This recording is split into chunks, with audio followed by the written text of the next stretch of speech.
If you know anything about the Christian faith, you know that the word faith, which I just used, is an important word for us. We talk about it being the Christian faith. We tell people that they need to have faith. We tell people to just have a little bit more faith, pray in faith, do all this stuff in faith. We say that the gospel is actually a story of how we are justified by grace through faith. But we seldom stop and ask ourselves a very important question. What in the world is faith? Fortunately for us, Hebrews chapter 11 is going to help us with that. In this chapter, we get a definition of what faith is, and that's what we're going to look at this morning, the first two verses of the definition. And then he spends the rest of the chapter trying to flesh this out. He gives us lots of examples because most of us understand things better with pictures. And so he's going to go back into the Old Testament. He's going to look at the various lives of people. And we have a tendency to read Hebrews, and we are interested in the stories of their lives. But the question that we need to be asking is, why is he giving these stories now? What is it that we can learn about what faith is from the stories of Noah and Abraham and the other people that are mentioned in our text? So that's what we're going to do for the next several weeks. Faith, we're told, is the confidence that what we hope for will actually happen. It gives us assurance about things we cannot see. Through their faith, the people in days of old earned a good reputation. Now, the problem is that we have a tendency to look at faith in our society, and we say faith is thinking positive. You know, faith is wishful thinking. It's a positive mental attitude. It's kind of like a Disney thing, you know. When you wish upon a star, your dreams will come true. Or kind of like the movie Elf, where at the end of the movie, Elf is telling everybody that they need to work up the Christmas spirit, because if they can sing songs, if people have enough Christmas spirit, Santa's sleigh will have the power to go back up into the air and deliver all the presents. We look at that and we say, well, is that what faith is? Faith is just, we just got to get inside of ourselves. I gotta believe, I gotta believe. No, that's not what faith is. Faith is a reasoned response to the evidence that concludes that God is trustworthy. It means that we're going to trust God's promise, we're going to trust God's character, because it is a reasonable thing to do. Now, what we're going to see here, I think, are different dimensions of faith. That faith can be used in a number of different ways, and it's only when we get to the highest level of faith that we have the faith that's being talked about here. The first level of faith we would call content faith. Listen to this quote from Tim Keller. He writes, "The difference between a Christian and a non-Christian is not whether you have faith, but where you put the faith you have, where you're building your life, what you're building your life on." See, the idea is that everybody has faith. We all have faith in something. Maybe we have faith in the human potential, human ingenuity. We may even have faith in the government, though I don't know why you would have faith in the government. But we all have faith in something. We have faith that we can tough it out. The question is, where are you putting your faith? Now, faith that is content-oriented is a faith that says, I believe certain facts. I have faith in God because I believe that Jesus really did live, and I believe that he really did die, and I believe he really did some cool things, and he really rose from the dead. That's content faith. That's good. That's a good place to start. Jesus was a real person who did real things, but that's not enough. Lots of people say, well, I believe in Jesus. And what the author's really saying is, I believe that there was a dude named Jesus. I believe that he did great things. But biblical faith is more than that. So the first level is just content. The second is what I would call affirmation. And that's when you say that content now is relevant to me. I believe that Jesus was a real person. I believe that he truly died on the cross. And I believe that because of that, he can save me. I believe that. That's affirmation. It's saying that I believe the information, and I believe that information is relevant to my life. But even that's not saving faith. The third level is what we will call commitment level of faith. This is when you entrust yourself to those truths. I believe that Jesus died for me. I believe that Jesus rose for me, and I am willing to bet my life on those facts. That's commitment level faith. That's the kind of faith that we see here. This is the kind of faith that says, I am willing to entrust myself to these facts that I believe. And so that's what we're heading towards. Now, you can see these levels of faith. Let me illustrate them to you, because I know sometimes we think, okay, well, what are these distinctions you're trying to make? Content, affirmation, commitment? I don't get it. Okay, let's say that you look at an airplane and you say, I believe that airplanes actually do fly. I believe that they're safe. And so you believe in airplanes. The second level, affirmation, is you say, I believe that air travel will get me to my destination faster. I believe that if I take an airplane, things are going to be good. I believe that I can travel all around the world if I just get on an airplane. That's affirmation. You're believing that this is relevant to you. But commitment is when you actually buy a ticket and you actually get on the airplane. Okay? Now you have a whole new level of faith. Now it's not theoretical. Now it's not even practical. Now it's personal. Let's think about it in terms of a car. You look at a car and you say, I believe that this car is the best value in the marketplace. I believe this has got great safety ratings. Okay, you've got the content. Then you say, okay, affirmation, I believe that this car would be a good family car. I believe that this is the kind of car that I would like to drive. Now you're affirming. It's becoming personal. But when you go in and you buy the car, now it's commitment. So that's where we are in the Christian faith. There's lots of people will tell you all the time, I believe in Jesus. I believe in Jesus. I believe in heaven. Great. But what we want to know is, in what sense do they believe? Do they believe only in the sense of, I believe in the facts, I believe in theology, I believe in that information? Do they believe to the point where they say, I think that's a good thing. That helps me get through life. If I could just believe that there's a heaven, that will get me through life.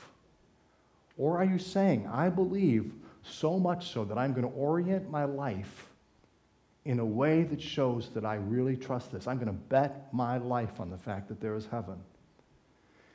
Which raises the question, doesn't it? What level of faith are you at? All right, hopefully you're all here today because you believe in the content.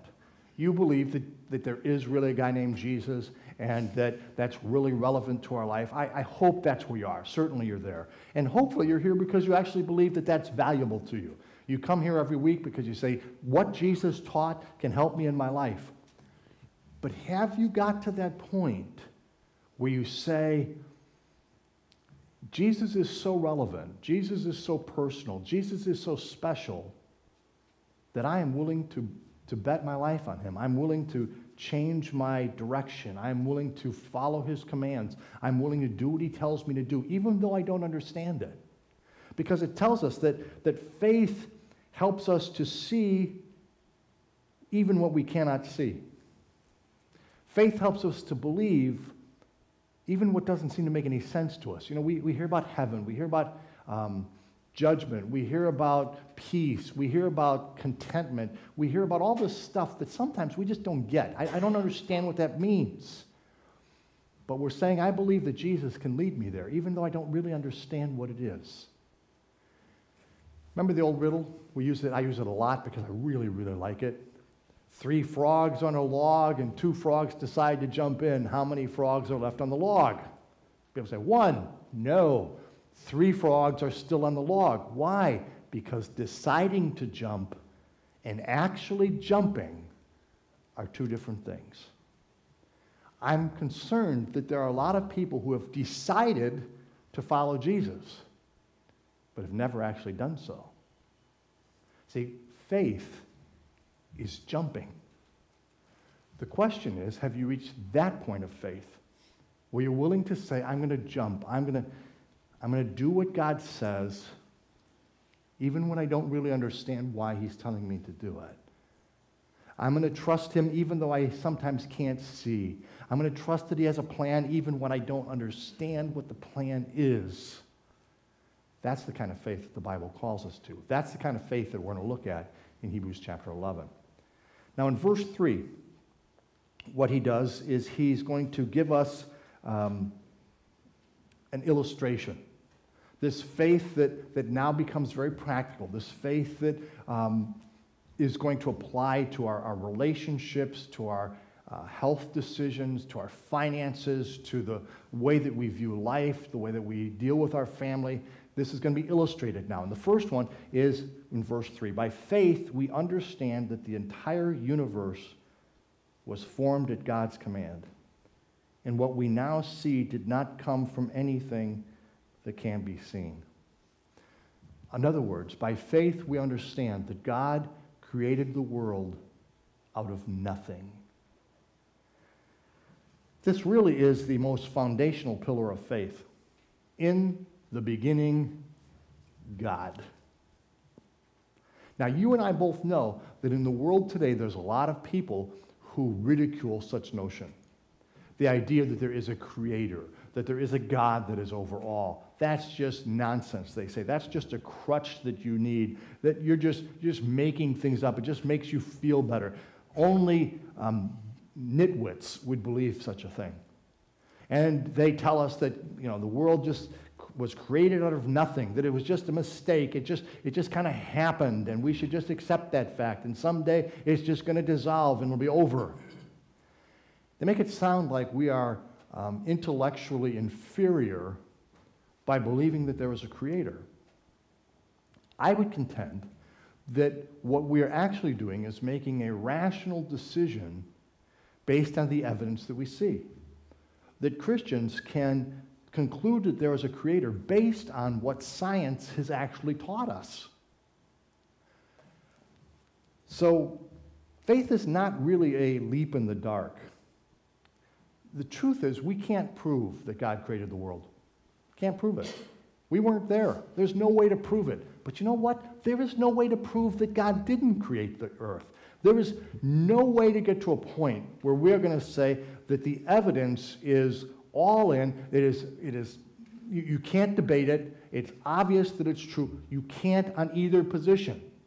What makes me angry sometimes is people who are anti-supernatural oriented, who say God could not have created the earth. It's just a natural thing. It just happened. And they make it sound like all the evidence is in. No, all the evidence is not in. You're never going to be able to prove that. In fact, I believe that people who believe that the world created itself are asking us to have way more faith than those of us who believe that the world was created by a loving God. And we're going to look at why. Now, science is designed to examine evidence. It observes things and draws conclusions based on the evidence. To be a good scientist, you have to be objective. You have to be willing to go where the evidence takes you. The problem today is that there's a lot of people who come into scientific study with everybody comes in with a certain measure of bias, but there are some people who are saying, we have to explain this, but the one option we can't turn to is that there is a supernatural being. So we have to find some other idea. And the idea that we have is that the earth just kind of came into existence out of nothing.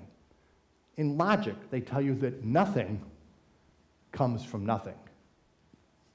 If you've got nothing, you end up with nothing. Okay, do you understand that? How does something come from nothing? Where did it come from? There had to be something for there to be something. And I'm getting kind of too deep here. Okay, I realize that. Eric Metaxas has written a wonderful book, and it's called The Miracles. And it's a great book. It's very understandable. It's wonderful. And in one chapter, he talks about, the chapter's title, Is Life a Miracle? And his argument is that scientists used to say, and not that long ago, they used to say, look, there are so many galaxies out there. The creation is so vast that just the odds are that there are all kinds of planets out there, somewhere in the deep, deep recesses of the universe. There are planets that can sustain life. And Metaxas says that that is changing. And listen to what he writes. He writes this: as of now, 15 years into the 21st century, we know of so many conditions that are absolutely necessary for a planet to support life, that not only is it extremely improbable that any other planets can support life, it's extremely improbable that our planet could support life. To speak statistically and logically, life of any kind should not exist, and we shouldn't be here. Our existence is a statistical and scientific virtual impossibility. That may certainly sound far-fetched, but it's what the most advanced science now leads us to conclude, that the odds are stacked so dramatically against even a single planet in the universe possessing the proper environment to support life, that the existence of this planet in life is an anomaly of an impossibly high order. Yet here we are, existing, and not merely existing, but thinking about the idea that we exist. What are we to make of this? Now, Metaxas goes on to explain what is called the anthropic principle, and that is the idea of life being created so that man can live on it. And he says, here's just a few facts. There's a whole bunch of them, but here's just a few of them. Number one, if the Earth was just a little bit larger, gravity would cause methane and ammonia gas to remain so close to the surface that we could not survive. If our planet was a little bit smaller, then water vapor would dissipate into the atmosphere and we would not survive. Our proximity to the planet Jupiter and it's Jupiter's perfect size, results in Jupiter actually acting like a cosmic vacuum cleaner, so that all the comets that would be slamming into Earth are actually pulled away from Earth. Oxygen comprises 21% of our atmosphere. And if oxygen was 25%, fires would erupt. If it was 15%, we would suffocate. So we have just the right percentage of oxygen. If carbon dioxide levels were greater than they are now, we'd all burn up. If they were less, plants wouldn't be able to maintain photosynthesis, which produces oxygen, and we'd suffocate. The moon is exactly in the right spot and the right size to make sure that the tides cleanse seawater and that the tides are not so large that they destroy coastal regions. The moon also regulates our rotational axis, which regulates the seasons and the temperatures. Now, these are just a handful of these wonderful truths that we observe that make us say, this couldn't have been an accident. Some designer created this so that it was just perfect for life. And that's before we even look at the human body. A very noted atheist, very strong atheist by the name of Anthony Flew, ranted for years about the absurdity of believing in God. And then they discovered DNA. And as Anthony Flew looked at DNA and realized the complexity of the human makeup, he recanted his atheism.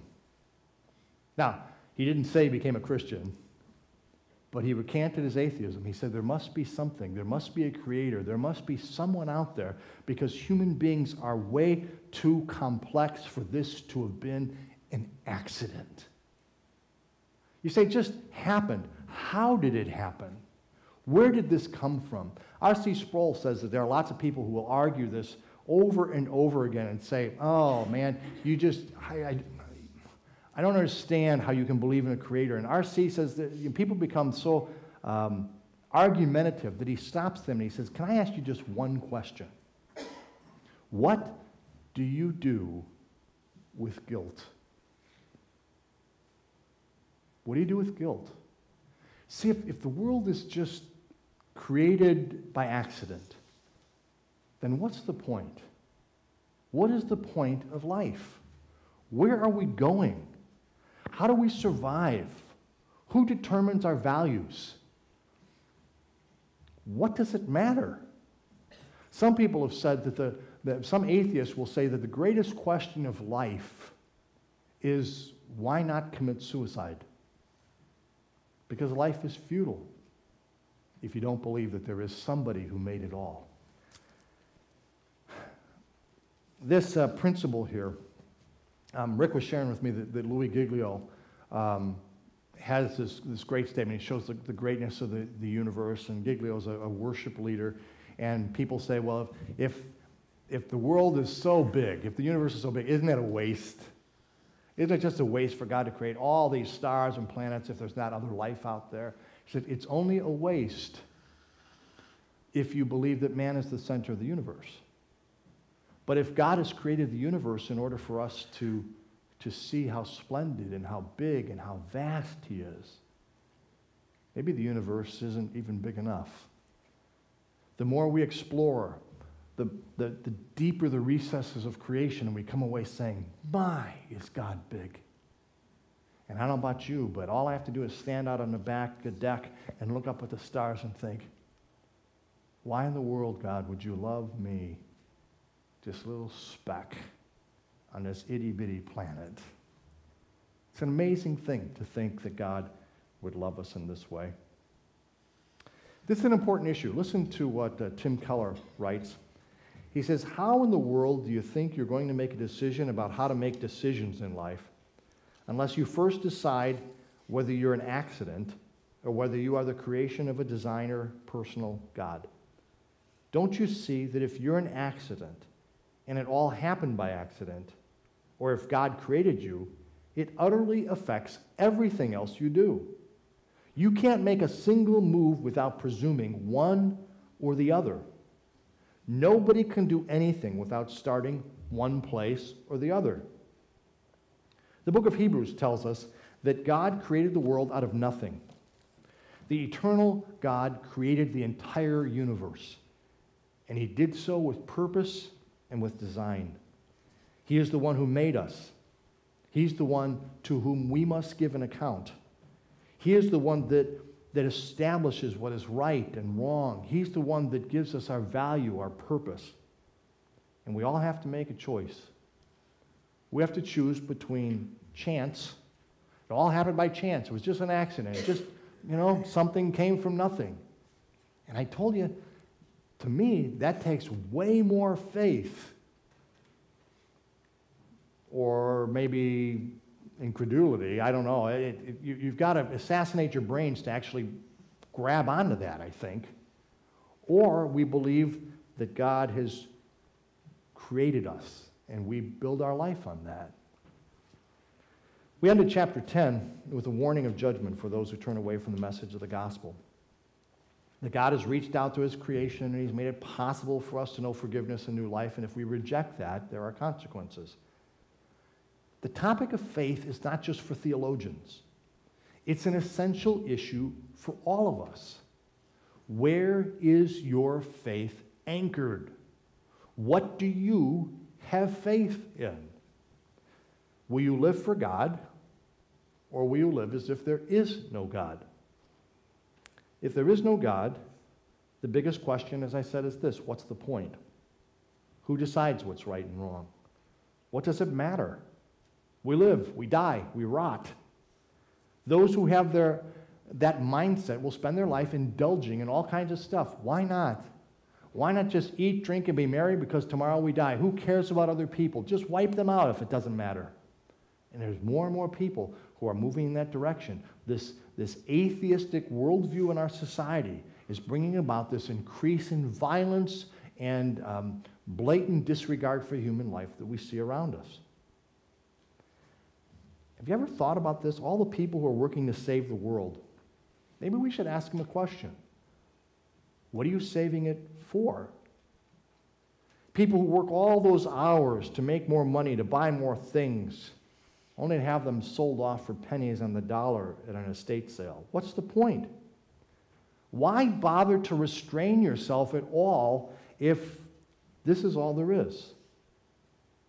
As this way of thinking increases, animal-like behavior will also increase. But on the other hand, if we believe that we were created by God, if we believe to the sense of commitment that we were created to glorify God and someday face Him, then the question is, why aren't we doing what He tells us to do? Why do we continue to ignore Him? If we really believe, commitment-wise, if we really believe that God made the world, that should impact the way we do everything. Faith, as we will see in verse 6, is believing that God exists and that He rewards those who earnestly seek Him. Faith, as we're going to see over and over again, is not merely believing something. It is committing to that something and acting on the basis of those beliefs. So the question that maybe we should ask is this: what would we do differently if we really had faith in God? How would we live differently if we were really going to live on the basis of the fact that we have been created by a loving God for an eternal purpose? How would you orient your life? What would you do differently? What choices would you make? What things would you walk away from? What things would you walk towards? I guess it all comes down to this. Once you answer that question and act on it, then we have started to learn how to live by faith. So let's pray together. Father, we've only touched the surface today. We've only barely begun this discussion of faith. And we know it's something that we desperately need. Deliver us from that faith that is merely just a working up of a positive attitude, trying to convince ourselves of something that we know deep down isn't true. But instead, help us to have that faith that is rock solid, that is anchored not to wishful thinking, but to a reasoned response to the evidence that is so clearly available. We bow before you as the one who has made us, and we marvel at the incredible splendor of your creation. We are certainly fearfully and wonderfully made. And as we look at our lives, as we think about our bodies, as we think about how we function, we realize that your design is incredible. Father, help us to live our lives with the realization that there is purpose, there is meaning, there is a future, there is an eternity. There is one who watches over us and will one day call us home. Father, help us to bend our hearts towards you, for we ask it in Jesus' name. Amen.